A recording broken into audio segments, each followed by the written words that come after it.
Davido's live concert yesterday at Eagle Square actually inflated the economy of Eagle Square yesterday. A lady said water is for 2,000 naira yesterday at that concert, and she begs for pure water as prices hit 2,000 at that event. I happened to speak with one person that actually got a stand at Eagle Square yesterday. He said they paid as much as 150,000 naira to secure a stand at Davido's concert, and that impacted into the price of things at that Eagle Square. And somebody became a millionaire yesterday for just attending Davido's timeless concert. That is to tell you that Davido has an influence to an extent, and these guys can be used for the common good of the nation. Why these guys can also impact negatively into the economy to an extent, if not controlled. A lot of people are really asking, why would somebody sell pure water for 2,000 naira? But remember that these guys secured a stand at that concert with 150,000 naira. Somebody selling pure water cannot really make his money back or her money back without inflating price. That is something we are getting to understand. Luckily, somebody became a millionaire yesterday, and some people can really attest to that as he posted on his social media page. Minus watch and chains. Fans are reacting to Wizkid's outfit yesterday at his Saudi Arabia concert. A lot of people are really saying, man, these guys, they have a lot of money. Wizkid's outfit minus chains and wristwatch cost about 18 million naira. That is a whooping sum to an extent. Like what you're seeing on the screen right now, a lot of people are really responding to this and saying, man, these guys are really rich to an extent, and they should impact in the lives of many. Remember that Wizkid went to get to share 100 million naira, pouring it into the air, and many people are criticizing Wizkid for that, saying that you promised to give 100 million naira to kids out there only for you to spray it in the air. That is not a good structure one. So next time we talk about that, we're talking about the outfit of Wizkid, and people are really amazed at that. Yet another dominance for Nigerian artists as they dominate the nomination of mobile awards of African artists. That is what it is right here. In Africa, Nigerians are dominating everywhere in terms of entertainment, and a lot of people can really attest to that based on the international recognition. Recently, Mobile Awards released their nominees for 2024, and we have the likes of Davido, Wizkid, Burna Boy,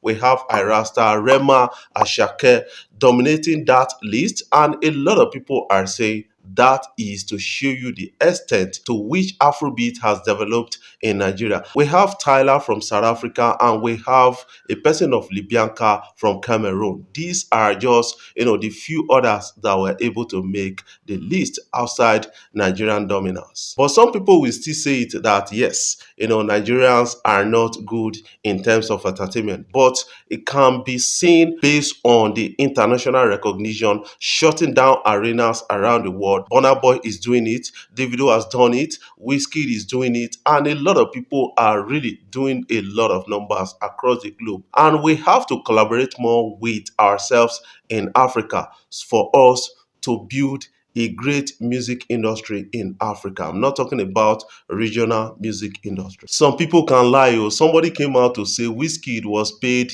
$24 million to perform at a particular concert in Saudi Arabia. Some people are saying, go and check your facts very well. Don't be blowing out figures because you are misleading a lot of persons online. That is not a fact because it has not been verified. And there's no way Wizkid will be paid 24 million because the highest I've seen around that region is to Beyonce to an extent, and that is in 20s. You cannot rank Wizkid and Beyonce right now in terms of entertainment. Based on the structure of American music industry, I cannot rank Wizkid side by side as Beyonce to an extent. So we need to get our music industry right before we start talking about those kind of figures. Guys, what are your own takes about this? I want you to put that in the comment section so that we can talk about it further. Don't post my daughter, Davido's first baby mama, Sophia Mamadou, wants Tunde Ednut in a recent post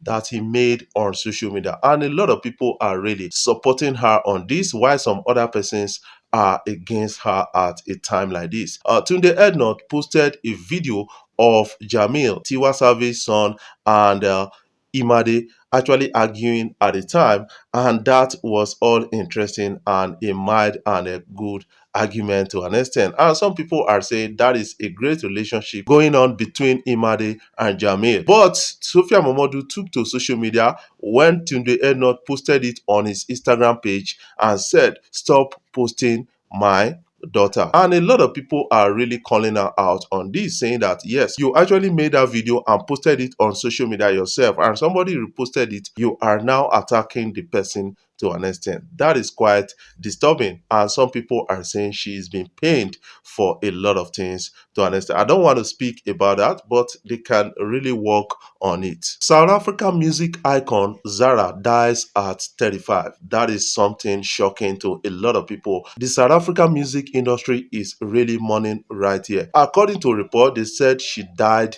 at the hospital after a liver complication. There must be something, harmful in her system at the time. That is what a lot of people are really saying. My condolences goes to South African music industry. On this, what is your own take? I want you to put that in the comment section so that we can talk about it further. Somebody came out to say Interpol has been quietly picking several top G-boys in Nigeria this December and extraditing them to US prisons. Did we sign a recent agreement that wasn't publicized? That is what many people are really talking about. Remember, the case of Hushpuppi actually made Nigeria a flashpoint at the time. I think ever since the arrest of Hushpuppi, the FBI have been interested in Nigeria to an extent, and they are zeroing down on a lot of persons in Nigeria quietly. And this person is raising alarm over that. Last week, they arrested one big boy in Nigeria. The FBI was able to arrest this person with the help of the DSS and AFCC at the time, and people raised alarm over that. This happened after a conflict with Yemoli, and some people are now saying Yemoli is an insider. But to an extent, this person is coming out to say, you know what, G-boys out there, you guys need to be careful because FBI is at your door. I believe that more revelations are really coming in from Hushpuppi, and that is why it has been easy for FBI to come and pick a lot of persons from Nigeria at a time like this. Remember the case of Lekki Big Boy, who was picked in US, and that big boy is now serving a J term in US. Hushpuppi is serving a J term in US, and Woodbury is also serving J term in US. Eventus also serving J term in US. These guys are really young persons of Nigeria origin, and some people are really tying it to everybody or generalizing it that every young Nigerians out there, they are really into fraud. According to what the